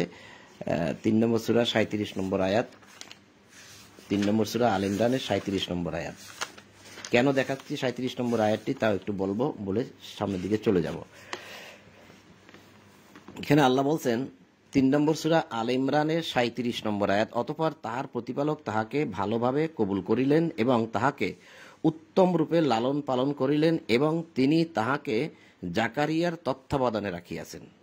এই মরিয়মকে, অর্থাৎ ইমরানের স্ত্রীর গর্ভে হয়েছে মরিয়ম, ইমরানের স্ত্রীর গর্ভে হয়েছে মরিয়ম, সেই মরিয়মকে আল্লাহ রাখলেন কোথায়? জাকারিয়ার তত্ত্বাবধানে। এই যে দেখেন, জাকারিয়ার তত্ত্বাবধানে, খেয়াল করবেন, আল্লাহ তাকে লালন পালন করিলেন এবং তিনি তাহাকে, আল্লাহ তাহাকে, এই মরিয়মকে জাকারিয়ার তত্ত্বাবধানে রাখিলেন। যখনই জাকারিয়া কক্ষে তাহার সঙ্গে সাক্ষাৎ করিতে যাইত, তখনই তাহার নিকট খাদ্য সামগ্রী দেখতে পাইত। যখনই মরিয়মের নিকট যাইত, জাকারিয়া দেখা করার জন্য যাইত, তখন যেহেতু জাকারিয়া তত্ত্বাবধানে আছে, জাকারিয়া একটা রুম দিছে তাকে থাকার জন্য, এরকমই তো হবে। মাঝে মধ্যে যখন দেখা করতে যাইতো তখন সেখানে খাদ্য দেখতে পাইতো জাকারিয়া। যেহেতু জাকারিয়া তত্ত্বাবধানে মানে এই দায়িত্ব পালন করার জন্য জাকারিয়া যেন মরিয়মের দায়িত্ব নেয়, সেজন্য জাকারিয়া তত্ত্বাবধানে দেওয়া হয়েছিল। তার জন্য একটা লটারিও হয়েছিল, সেই লটারিটা এই সামনেই আছে, এখানেই আছে। যাক, সেই লটারির কারণে জাকারিয়া দায়িত্ব নিল মরিয়মের। যখন জাকারিয়া মরিয়মের কাছে যাইতো তখন দেখতো প্রচুর খাওয়া খাদ্য। তখন জাকারিয়া বলতো, হে মরিয়াম, এইসব খাদ্য তুমি কোথায় পাইলে? জাকারিয়া একজন নবী, কিন্তু যে মেয়েটা তিনি লালন পালন করেন সেই মেয়েটার ঘরে এত খাদ্য কেন, কোত্থেকে আসতেছে? কারণ সে তো এখন ঈসা নবীর কোনো কিছু জানেন না এবং মরিয়মের বিষয়ে অতটা জানেন না। তখন মরিয়ম বলিত, উহা আল্লাহর নিকট হইতে, নিশ্চয়ই আল্লাহ যাহাকে ইচ্ছা অপরিমিত রিজিক দান করেন। তাহলে এখানে আমরা দেখলাম যে জাকারিয়ার তত্ত্বাবধানে ছিল মারিয়াম। জাকারিয়া শুধুমাত্র তাকে দায়িত্ব নিয়েছিলেন। কেন দায়িত্বটা নিয়েছিলেন? এখানে আবার অনেকে আপনাকে এরকম বলবে যে জাকারিয়ার তত্ত্বাবধানে কেন দিছে মরিয়ামকে জানেন, এইরকম বলবে। অর্থাৎ জাকারিয়ার সঙ্গে মরিয়মের বিয়ে হয়েছিল, এই কথা বলবে আপনাকে। আমাকে বলেছে তো, আমাকে প্রচুর বলেছে যে সেই জন্যই নাকি ওখানে রূহ আসে নাই, মানে অন্য কেউ আসে না, জাকারিয়া আসছে, এই কথা বলেছে। আল্লাহ বলছে যে না, এই জাকারিয়া কিভাবে গেল, জাকারিয়া তত্ত্বাবধানে মরিয়ম কিভাবে গেল, তাও কিন্তু আল্লাহ এখানে স্পষ্ট করে দিয়েছেন। এই দেখেন, ইহা অদৃশ্য বিষয়ের সংবাদ। এটা হচ্ছে 44 নম্বর আয়াত। আপনাদেরকে আমি সূরা আল ইমরানের 37 নম্বর আয়াত দেখাইছি, এখন 44 নম্বর আয়াত। ইহা অদৃশ্য বিষয়ের সংবাদ, রাসূলুল্লাহকে বলতেছেন, মুহাম্মদ রাসূলুল্লাহকে আল্লাহ বলতেছেন যে ইহা অদৃশ্য বিষয়ের সংবাদ, যাহা তোমাকে ওহী দ্বারা অবহিত করিতেছি। অর্থাৎ এই যে জাকারিয়ার কথা, মরিয়মের কথা, ঈসা নবীর কথা, মোহাম্মদ রসুল্লাহকে আল্লাহ বলতেছেন, তখন তো মোহাম্মদ রসুল্লাহ সেখানে ছিলেন না, জানেন না কিছু। তাই আল্লাহ বললেন যে ইহা সব অদৃশ্য বিষয়ে সংবাদ, যাহা তোমাকে ওহী দ্বারা অবহিত করিতেছি। মারিয়ামের তত্ত্বাবধানের মানে মরিয়মের দায়িত্ব কে নিবে, তত্ত্বাবধানের দায়িত্ব তাহাদের মধ্যে কে গ্রহণ করিবে, ইহার জন্য যখন তাহারা তাহাদের কলম নিক্ষেপ করিতেছিল, মানে একটা লটারি নিক্ষেপ করেছিল কলম দ্বারা, যে কলমের তীরটা মাথাটা যার দিকে যাবে সে দায়িত্ব নেবে। নিজেদের মধ্যে যদি আপনজনের মধ্যে এরকম হয়, ভাই বেরাদার আত্মীয় স্বজনের মধ্যে, তা নিজেরা করা যায় এটা, যে কে রাখবে মেয়েটাকে। তা বোঝা যাচ্ছে তাহলে মারিয়ামের আপনার পিতা মাতাকেও আর ছিল না, সেরকমই একটা কিছু একটা বোঝা যাচ্ছে। তা আল্লাহ বলছেন যে মারিয়ামের তত্ত্বাবধানের দায়িত্ব, মারিয়ামের লালন পালনের দায়িত্ব তাহাদের মধ্যে কে গ্রহণ করিবে, ইহার জন্য যখন তাহারা তাহাদের কলম নিক্ষেপ করিয়াছিল, লটারি করেছিল, তুমি তখন তাহাদের নিকট ছিলে না। রাসূলুল্লাহকে আল্লাহ বলতেছেন, এবং তাহারা যখন বাদানুবাদ করিতেছিল, তর্ক বিতর্ক করিতেছিল, কে লালন পালন করবে এই মারিয়ামকে, তখনও তুমি তাহাদের নিকট ছিলে না। রাসূলুল্লাহকে আল্লাহ বলে দিলেন। তার মানে এটা কিন্তু মারিয়াম জাকারিয়া তত্ত্বাবধানে কেন, দায়িত্ব পালনের জন্য, কেন, লালন পালন করার জন্য। আর অনেক ভাই আপনাকে বলবেন যে এটা দিয়েছে একমাত্র তাকে স্ত্রী রূপে। এই কথাগুলো আপনারা হয়তো বা শুনবেন, শুনলে যেন আপনার ইমানটা নষ্ট না হয়, কারণ আমি অনেকগুলো প্রমাণ দেখাইছি। আর এই ভিডিও কিন্তু 30 দিনে বেশি থাকে না, যদি আপনার প্রয়োজন হয় আপনি ডাউনলোড করে রাখতে পারবেন। আর যারা আপনি প্রথম থেকে শোনেন নাই তারা প্রথম থেকে শুনবেন, কারণ অনেকগুলো প্রমাণ আজকে আমি দিয়েছি। এখানে সবসময় এগুলো দেওয়া হয় না, দিতে পারিও না সর্ববিষয়। তো আমরা এখন সে আগের জায়গায় ফিরে যাব। আজকে সময় অনেক হয়ে গেছে, আর বেশিক্ষণ আর সময় নাইও, তো যতটুকু পারি খুব সহজে তাড়াতাড়ি চলে যাব, এতক্ষণ রাখা উচিত না। আমরা কিন্তু এখান থেকে শুরু করছিলাম সূরা মারিয়ামের 19 নম্বর সূরা মারিয়ামের 16 নম্বর আয়াত থেকে পড়তে পড়তে আমি 21 নম্বর আয়াত পর্যন্ত পড়েছিলাম। তো এখন একটু সংক্ষেপে এখান থেকে পড়ে যাই যে অতঃপর উহাদের হইতে সে পর্দা করিল, মরিয়ম দূরবর্তী একটা স্থানে গেল এবং পর্দা করিল। অতঃপর আমি, আল্লাহ বলতেছে, তাহার নিকট আমার রূহকে পাঠাইলাম। যে রূহকে আমরা দেখে আসলাম, রুহুল কুদুস, এবং দেখে আসলাম যে একজনকে পাঠায় নাই, ফেরেশতাগণকে পাঠাইছে। তার মানে এই রূহের সাথে আরো ফেরেশতা আছে। একজন মানুষের আকৃতি ধারণ করল, পাঠাইলাম, এবং সে তাহার নিকট পূর্ণ মানুষের আকৃতিতে আত্মপ্রকাশ করল। একজন। মারিয়াম বলিল, আল্লাহকে ভয় করো, যদি তুমি মুত্তাকি হও। আমি তোমা হইতে দয়াময় শরণ লইতেছি। ভয় পেয়ে গেল, একজন পুরুষ মানুষ আসছে, সে একা একা এক জায়গা। সে বলিল, আমি তো তোমার প্রতিপালক প্রেরিত, তুমি যার কাছে আশ্রয় চাচ্ছ সেই আমাকে পাঠাইছে তোমাকে এক পবিত্র পুত্র দান করিবার জন্য। অর্থাৎ এক পবিত্র নয়, এক পরিশুদ্ধ, কারণ বলা হয়েছে গোলামান জাকিয়া, জাকিয়া অর্থাৎ একটি পরিশুদ্ধ গোলাম দেওয়ার জন্য, অর্থাৎ পুত্র দেওয়ার জন্য। মারিয়াম বলিল, কেমন করিয়া আমার পুত্র হইবে, যখন আমাকে কোনো পুরুষ স্পর্শ করে নাই, এবং আমি ব্যভিচারিণীও নয়। সে বলিল, এইরূপই হইবে, তোমার প্রতিপালক বলিয়াছেন, ইহা তাহার জন্য সহজ, এবং আমি উহাকে এই জন্য সৃষ্টি করিব। তোমার প্রতিপালক বলছে যে আমি তাহাকে এই জন্য সৃষ্টি করিব যেন সে হয় মানুষের জন্য এক নিদর্শন ও আমার নিকট হইতে এক অনুগ্রহ। ইহা তো এক স্থিরকৃত বিষয়, মানে আল্লাহ এগুলো আগেই প্রস্তুত করে রেখেছেন। তারপর সে গর্বে উহাকে ধারণ করিল। কারণ ওই যে আমরা দেখলাম অনেকগুলো আয়াতে যে ফু দিয়ে গেল, ফানাফাকনা, ফু দিয়ে গেল, মিন রুহিনা, আমাদের রুহ থেকে ফু দিয়ে গেল। ফু দেওয়ার ফলে সে গর্ভবতী হলো, সে উহাকে মানে ঈসা নবীকে গর্ভে ধারণ করিল।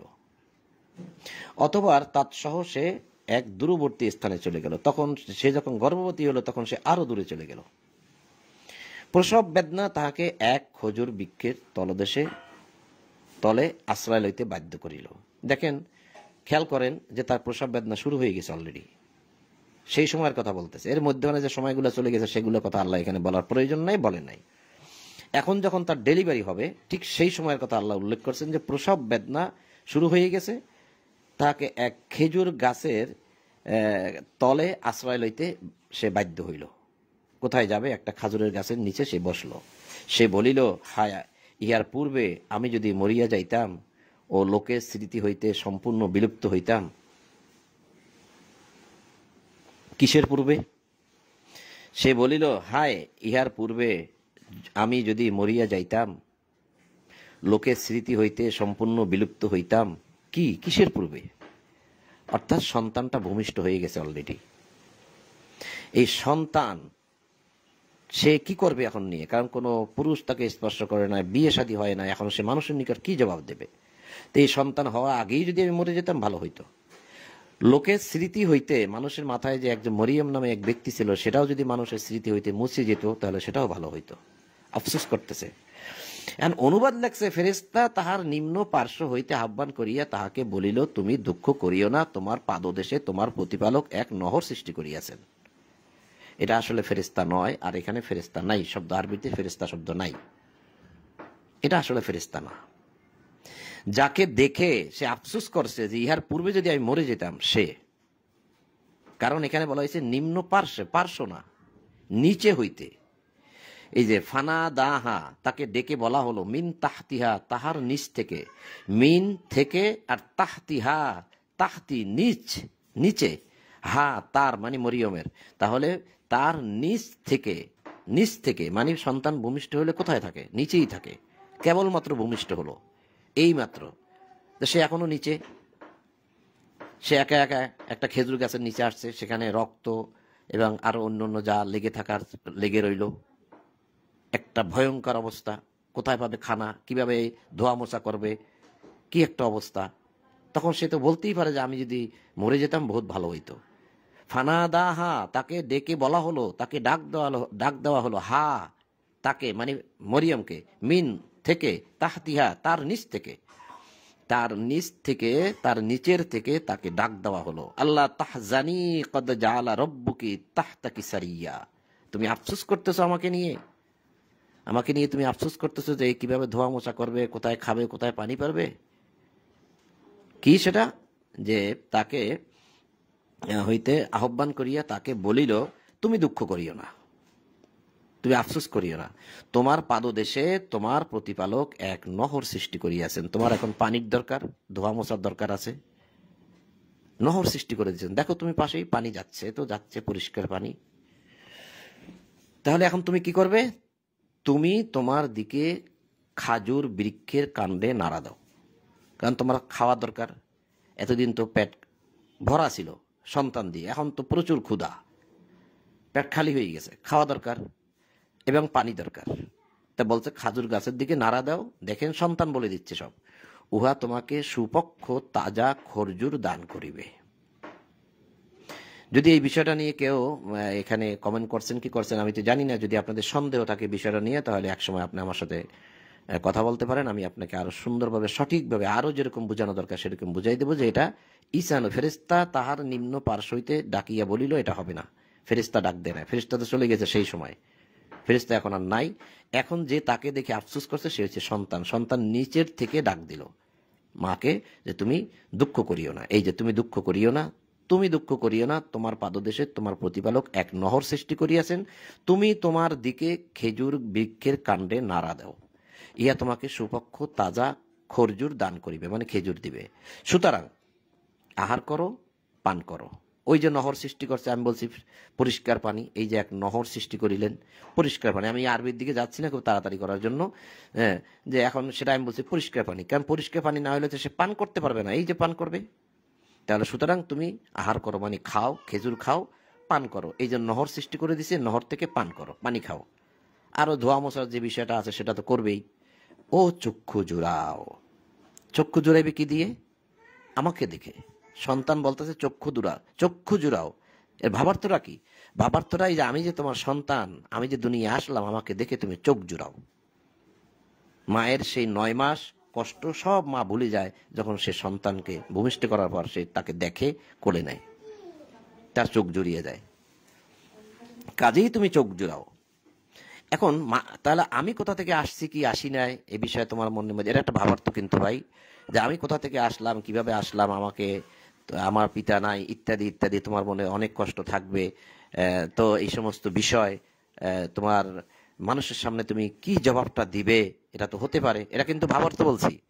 তো এইরকম চিন্তা ভাবনা যদি তোমার মনের মধ্যে আসে, তাহলে তুমি, এই যে ছেলে বলে দিচ্ছে বাবার তো আমি থেকে বলছি, ওটা আপনি নিয়েন না। তো এখন বলতেছে আল্লাহ যে মানুষের মধ্যে কাহাকেও যদি তুমি দেখো, সন্তান বলতেছে, তখন তখন বলিও যে আমি দয়াময়ের উদ্দেশ্যে মৌনতা অবলম্বনের মানত করিয়াছি। এখানে হয়েছে যে ফাইমা তারাইন্না মিনাল বাসারি, কোনো মানুষকে যদি আহাদান, কোনো মানুষকে যদি দেখো, ফাকুলি, তখন তুমি বলবে ইন্নি নাজারতু লির-রহমান সওমান, আমি সওমান করেছি, অর্থাৎ একটি সওম করেছি, অর্থাৎ বিরতি ঘোষণা করেছি। নাজারতু মানত করেছি বা সাবধানতা অবলম্বন করতেছি, ইন্নি নিশ্চয়ই আমি, লির-রহমান রহমানের জন্য, দয়ামার জন্য, যে আমি ফালান উকাল্লিমাল ইয়াউমা ইনসিয়া, আজ আমি উকাল্লিমান মানে কোনো, কাল্লাম মানে কালাম মানে কথা বলবো না, ইয়াউম মানে আজকে, ইনসিয়া মানে কোনো ইনসানের সাথে। কোনো মানুষকে যদি দেখো তা বলে দিও যে আমি দয়াময়ের উদ্দেশ্যে একটা মানত করেছি, বিরত থাকার একটা মানুষ করেছি। বিরত থাকা, আমার বিরত থাকাটা কি, যে উকাল্লিমাল ইয়াউম, আমি কথা বলবো না, ফালান উকাল্লিমাল ইয়াউম, আমি কথা বলবো না, কথা বলা থেকে বিরত থাকবো, এরকম একটা মানত করেছি। ইনসিয়া, যে কোনো মানুষের সাথে কথা বলবো না। তাহলে আমার বিরত থাকাটা হচ্ছে মানুষের সাথে কথা বলা না বলা। তুমি মানুষের সাথে মানুষকে দেখলে এটা বলি, তার মানে যা বলার আমি বলবো। সন্তান যখন মায়ের সামনে মাকে এটা বলতে পারে, তখন মায়ের মন শক্ত হয়ে যায় যে আমার সন্তান তো কথা বলতে পারে। তাহলে আমি এখন জনগণের সামনে যদি আমি সন্তানটাকে নিয়ে যাই, যা বলার সন্তান বলবে, আমি চুপ থাকবো। বিষয়টা কিনে দেখেন। আচ্ছা, অতঃপর সে সন্তানকে লইয়া তাহার সম্প্রদায়ের নিকট উপস্থিত হইল। উহারা বলিল, হে মারিয়াম, তুমি তো এক অদ্ভুত কাণ্ড করিয়া বসিয়াছ। কি আশ্চর্য কথা, তোমার বিয়ে হইল না, তোমার সন্তান হয়ে গেল, এটা কেমন কথা? হে হারুন ভগ্নী, তোমার পিতা অসৎ ব্যক্তি ছিল না এবং তোমার মাতাও ছিল না ব্যভিচারিণী। তা তুমি কি কাজ করলে? সন্তান কোথায় পেলে? অতঃপর মারিয়াম সন্তানের প্রতি ইঙ্গিত করিল। এই যে ফা আশারাত মানে ইশারা করিল, ইলাইহি তার দিকে, সন্তানের দিকে। ফা আশারাত, অতঃপর ফা আশারাত মানে ইশারা করিল, ইলাইহি তার দিকে, সন্তানের দিকে ইশারা করলো, যে তোমরা যে প্রশ্ন আমাকে করতেছ, ওকে জিজ্ঞেস করো, ও বলবে ও কোথা থেকে আসছে। এটা সে ইশারা দিয়ে ইঙ্গিতে বুঝাইছে, আল্লাহ বলতেছেন, কারণ সে তো কথা বলবে না। কলু কাইফা নুকাল্লিমা, আমরা কিভাবে কথা বলবো, মানকানা ফিল মাহাদি সাবিয়া, যে আছে কোলের শিশু, কোলের মধ্যে সবেমাত্র ভূমিষ্ঠ হয়েছে, সে যে কোলের শিশু, তার সাথে আমরা কিভাবে নুকাল্লিমু কথা বলবো? কলু কাইফা, কিভাবে আমরা তার সাথে কথা বলবো? তুমি যে ইশারা করে দেখাই দিলে, যে সন্তানের দিকে ইশারা করে দেখাই দিলে, যে সন্তানকে জিজ্ঞাসা করো সে কোথা থেকে আসছে, জবাব সে দেবে। আমরা কিভাবে কথা বলবো? সে তো ফিল মাহাদি, সে তো মাহাদি, সে তো কোলের শিশু, সে তো দোলনার শিশু, কিভাবে আমরা তার সাথে কথা বলবো? এটা তো সম্ভব না। কলা ইন্নি আব্দুল্লাহ, কোলের শিশু ঈসা নবী বলে উঠল, কলা সে বলে উঠল, ইন্নি আব্দুল্লাহ, আমি হচ্ছে আব্দুল্লাহ, আল্লাহর দাস, আল্লাহর বান্দা, আমি আল্লাহর বান্দা বলে উঠল। কারণ সে আগেও বলেছে কথা, আমরা পূর্বে এখানে দেখেছি, সে আগেও বলেছে কথা, এখানে দেখেছি। তাই মায়ের হৃদয় শক্ত হয়ে গেছে, মা শক্ত হয়ে গেল, মা বুঝতে পারলো যে আমার ছেলে কথা বলতে পারে, কোনো ভয় নেই, আমি যাই জনগণের সামনে। তখন ছেলে যখন বলে উঠলো যে আমি আব্দুল্লাহ, আতানিয়াল কিতাব, আমাকে আল্লাহ কিতাব দিয়েছে, কোলের শিশু বলতেছে সবেমাত্র ভূমিষ্ঠ হয়ে, অজা আল্লানি নবিয়া, এবং আল্লাহ আমাকে নবী করেছেন। তো এই কিতাব আর নবী কিভাবে হলো? ওই যে একটা ফু দিয়ে গেছে, যে ফুয়ের মধ্যে যে কথা, বাক্য, কালিমা, কিতাব, যা দরকার, আইন বিধান, সব মরিয়ম বহন করেছে ওই পেটের মধ্যে, অর্থাৎ ওই শিশুর মধ্যে। সেই শিশু এখন বলতেছে যে আমাকে কিতাব দেওয়া হয়েছে। ওজা আলানি নাবিয়া, আমাকে নবীও বানানো হয়েছে। ওজা আলানি মুবারাকান আইনামা কুন্তু ও আওসানি বিসসালাতি ওয়াজ যাকাতি মা দুমতু হাইয়া, যেখানেই আমি থাকি না কেন তিনি আমাকে কল্যাণময় করিয়াছেন। তিনি আমাকে নির্দেশ দিয়েছেন যতদিন আমি জীবিত থাকি ততদিন সালাত ও জাকাতের প্রতি, বিসসালাতি ওয়াজ যাকাতি, প্রতি, বিসসালাতি সালাতের প্রতি, ওয়াজ যাকাতি এবং জাকাতের প্রতি যেন আমি অবিচলিত থাকি। এখানে অনুবাদ দিছে যে তিনি আমাকে নির্দেশ দিয়েছেন যতদিন আমি জীবিত থাকি ততদিন সালাত ও জাকাত আদায় করিতে। এই আদায় করিতে এই বিষয়টা অতিরিক্ত এখানে বাংলা অনুবাদে। তিনি আমাকে সালাত ও জাকাতের প্রতি নির্দেশ দিয়েছেন, ও আওসানি নির্দেশ দিয়েছেন সালাত ও জাকাতের প্রতি যতদিন আমি জীবিত থাকি। তাহলে ঈসা নবী নিজের তার প্রতি সালাত জাকাত ছিল। তাহলে এই কথাগুলো কিন্তু সে ঈসা নবী জনগণের সামনে বলছে এই কোলে থাকা অবস্থায়, ফিল মাহাদি থাকা অবস্থায়। আর আমরা বলতেছি ইমাম মাহাদি আসবে আসবে আসবে আসবে, আর আমি দেখতে পাচ্ছি যে মাহাদি আসছে, চলেও গেছে, মানুষ ঘুমিয়ে আছে। মানুষ এতটাই নাকে সরিষার তেল দিয়ে ঘুমাইছে যে মানুষ টের পাচ্ছে না যে মাহাদি কবে এসে কবে চলে গেছে। আর আমাকে আমার মাতার প্রতি অনুগত করিয়াছেন এবং তিনি আমাকে করেন নাই উদ্ধত হতভাগ্য। আমার প্রতি শান্তি যেদিন আমি জন্মলাভ করিয়াছি, যেদিন আমার মৃত্যু হইবে এবং যেদিন জীবিত অবস্থায় আমি উত্থিত হইব। এইখান থেকে নিচ্ছে জীবিত অবস্থায় উত্থিত হইব মানে ঈসা নবী আবার আইবে। অনেকে বলে আসসালামু আলাইয়া ইয়াউমা উলিদতু ওয়া ইয়াউমা আমুতু ওয়া ইয়াউমা উবআসু হাইয়া। আমার প্রতি শান্তি, আসসালামু আলাইয়া, আলাইয়া মানে আমার প্রতি, আসসালামু সালাম আমার প্রতি, শান্তি আমার প্রতি, ইয়াউমা উলিদতু, হ্যাঁ, যেদিন আমার প্রতি কই গেল, আমার প্রতি শান্তি যেদিন আমি জন্মলাভ করিয়াছি, যেদিন আমার মৃত্যু হইবে এবং যেদিন আমি জীবিত অবস্থায় উত্থিত হইব। তো এটা কি ঈসা নবী জীবিত অবস্থায় উত্থিত হবে মানে আবার আসবে জীবিত অবস্থায়? এই কথাটা কি ঈসা নবীকে অনেক মানুষ বলে, দেখেন তিনি জীবিত অবস্থায় উঠবে, তার মানে আবার আসবে। তাহলে এর আগে যে আমরা ইয়াহিয়ার ক্ষেত্রে দেখলাম, তাহলে ইয়াহিয়াও কি আসবে? এই যে এক পৃষ্ঠা আগে 15 নম্বর আয়াতে ইয়াহিয়া বলতেছে, এই যে ইয়াহিয়ার ইতিহাস, এখান থেকে ইয়াহিয়া, এই যে ইয়াহিয়া, ইয়াহিয়া কুজুল কিতাব, হে ইয়াহিয়া কিতাব ধরো। হ্যাঁ, এখান থেকে বলতে বলতে আল্লাহ ইয়াহিয়ার প্রসঙ্গ এখানে শেষ করতেছেন। 1 নম্বর রুকু শেষ, 2 নম্বর রুকু শুরু। 15 নম্বর আয়াতে ইয়াহিয়ার বিষয়ে আল্লাহ বলছে, ইয়াহিয়া নিজে বলতে, আল্লাহ বলতেছেন ইয়াহিয়ার কথা, যে তাহার প্রতি শান্তি যেদিন সে জন্ম লাভ করে, যেদিন তাহার মৃত্যু হইবে এবং যেদিন সে জীবিত অবস্থায় উত্থিত হইবে, জীবিত অবস্থায়। তাহলে ঈসা নবী ইয়াহিয়াকে আবার জীবিত অবস্থায় আসবে দুনিয়ায়। আপনি ঈসা নবীকে নিয়ে যাচ্ছেন, এক শ্রেণী মানুষ নিয়ে যাচ্ছে যে ঈসা নবী কিছুদিন পরেই জীবিত অবস্থায় আসবে, সে মরে নাই। তাহলে আপনি এটাও নেন, দুটোটা আয়াতটা একই রকম। তাহলে ইয়াহিয়া আবার আসবে সেটা বলেন। তো এখানে যেটা আমি পড়লাম, আসসালামু আলাইয়া ইয়াউমা উলিদতু ওয়া ইয়াউমা আমুতু ওয়া ইয়াউমা উবআসু হাইয়া, আমার প্রতি শান্তি যেদিন আমি জন্মলাভ করিয়াছি, যেদিন আমার মৃত্যু হইবে এবং যেদিন জীবিত অবস্থায় আমি উত্থিত হইব, অর্থাৎ বিচার দিবসে যেদিন আমি জীবিত অবস্থায় উঠিব। সবাই উঠবে, সে সময় সবাই জীবিত। আল্লাহ বলতেছেন, এই মরিয়াম তানায় ঈসা, আমি বলিলাম সত্য কথা যে বিষয়ে উহারা বিতর্ক করে। সন্তান গ্রহণ করা আল্লাহর কাজ নয়। কেন বলতেছেন আল্লাহ কথাটা? এই যে ঈসা নবী আসলো, অনেক মানুষ বলেছে যে এটা আল্লাহর সন্তান,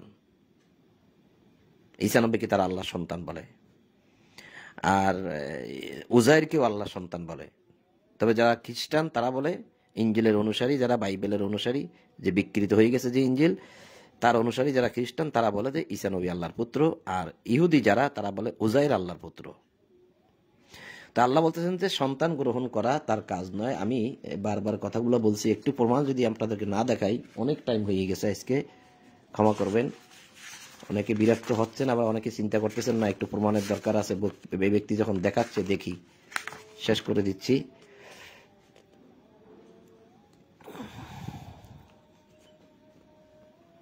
এই যে 9 নম্বর সূরা তওবা 30 নম্বর আয়াত, ইহুদিরা বলে যে উজাইর আল্লাহর পুত্র এবং খ্রিস্টানরা বলে মসিহ আল্লাহর পুত্র। 9 নম্বর সূরা তওবার 30 নম্বর আয়াত, ইহুদিরা বলে উজাইর আল্লাহর পুত্র আর খ্রিস্টানরা বলে মসিহ আল্লাহর পুত্র। আমি সংক্ষেপে দেখাই দিলাম। এখানে আল্লাহ বলতেছেন যে সন্তান গ্রহণ করা আল্লাহর কাজ নয়। এই যে সন্তান গ্রহণ করা আল্লাহর কাজ নয়, তিনি পবিত্র মহিমাময়। তিনি যখন কিছু স্থির করেন তখন বলে, সে সম্পর্কে তিনি বলেন হও এবং উহা হইয়া যায়, তখন ইয়াকুলু লাহু কুন ফায়াকুন। আল্লাহ শুধু বলে কুন, হও, ফায়াকুন, অমনি হয়ে যায়। তাহলে ঈসা নবী এমনি হয়ে গেছে, সেটাই আল্লাহ বুঝাইতে চাচ্ছেন। আল্লাহই আমার প্রতিপালক, তোমাদের প্রতিপালক, সুতরাং তোমরা তাহার ইবাদত করো, ইহাই সরল পথ। অতঃপর দলগুলি নিজেদের মধ্যে মতানৈক্য সৃষ্টি করিল এখনো করতেছে। সুতরাং দুর্ভোগ কাফিরদের জন্য মহাদিবস আগমনকালে। উহারা যেদিন আমার নিকট আসিবে সেই দিন উহারা কত স্পষ্ট শুনিবে ও দেখিবে, কিন্তু জালিমরা আজ স্পষ্ট বিভ্রান্তিতে আছে। এই ঈসা নবীর বিষয়ে কিন্তু অনেক বিভ্রান্তি আছে আমাদের মধ্যে, যেটা আমি এতক্ষণ দেখাইলাম। উহাদেরকে সতর্ক করিয়ে দাও পরিতাপ দিবস সম্বন্ধে, যেদিন তারা আফসুস করবে সেই দিন সম্বন্ধে সতর্ক করে দাও। রাসূলুল্লাহকে আল্লাহ বলতেছেন, যখন সকল সিদ্ধান্ত হইয়া যাইবে, এখন উহারা গাফেল এবং উহারা বিশ্বাস করিবে না। নিশ্চয়ই পৃথিবীর ও উহার উপর যাহারা আছে তাহাদের চূড়ান্ত মালিকানা আমারই। আল্লাহ বলতেছেন যে চূড়ান্ত মালিকানা আমারই রহিবে এবং উহারা আমারই নিকট প্রত্যানিত হইবে, অর্থাৎ সকলেই আমার নিকট ইয়ারজিউন ফিরে আসবে। তো সম্মানিত উপস্থিতি, আমি একটু বেশি পড়ে ফেলছি আজকে। আপনারা হয়তো অনেকে ধৈর্য ধরে আছেন, হয়তো অনেকে কষ্ট পাচ্ছেন, ক্ষমা চাচ্ছি আমি। অনেকগুলো বিষয় এখানে আমি আজকে দেখাইছি, সেজন্য এরকম মাঝে মধ্যে হয়ে পড়ে, সবসময় নয়। তো ভিডিওটা কিন্তু 30 দিনের বেশি থাকে না, ডিলিট হয়ে যায়। যদি কারো প্রয়োজন হয় ডাউনলোড করে রেখে দেবেন ইনশাল্লাহ। ডাউনলোড করে এটা যদি আবার এমবি কমাইয়া কনভার্ট করে রাখেন বা অডিও যদি করেন, তাহলে আরও কনভার্ট করা যায়, অল্প এমবিতে নিয়ে আসতে পারবেন যদি প্রয়োজন মনে করেন। কারণ বারবার যদি কয়েকবার না শোনেন, তাহলে আয়াতগুলো আপনাদের হয়তো স্মরণে থাকবে না। কারণ আমি বলেছি যে এই অনেক মানুষ কিন্তু এখন এমনভাবে বিভ্রান্ত হচ্ছে, করতেছে এক শ্রেণী এক শ্রেণীকে। সে আয়াতগুলো যদি আমি এখন দেখাইতাম যে কারা বিভ্রান্ত হয়, কারা করে, আল্লাহ কাদেরকে পথভ্রষ্ট করেন, সেগুলোও আছে। অনেক লম্বা সময় হয়ে যাবে, সেজন্য সেদিকে কিছু গেলাম না। তাহলে আপনাদেরকে যেন বিভ্রান্ত করতে না পারে, সেজন্য আমার আজকে এই এতগুলো আলোচনা। আর যারা শেষে আসছেন তাদের প্রতি অনুরোধ যে আপনি প্রথম থেকে একটু শুনবেন, শুনলে পরে আপনি অনেক কিছু জানতে পারবেন। কারণ মধ্যখান থেকে আসলে সবকিছু জানা যায় না, যদি আপনার ইচ্ছা হয় আর কি। তা আপনাদের সকলের প্রতি শান্তি। যদি আপনি মনে করেন কাউকে জানানো প্রয়োজন, তাহলে আপনি তার প্রতি এটা শেয়ার করে দিতে পারেন। তা আপনাদের সকলের প্রতি শান্তি এবং সকল প্রশংসা জগৎ সমূহের প্রতিপালক আল্লাহর জন্য। এই বলিয়া আজকে আমাদের এশার কোরআন পাঠ এখানেই সমাপ্ত করলাম।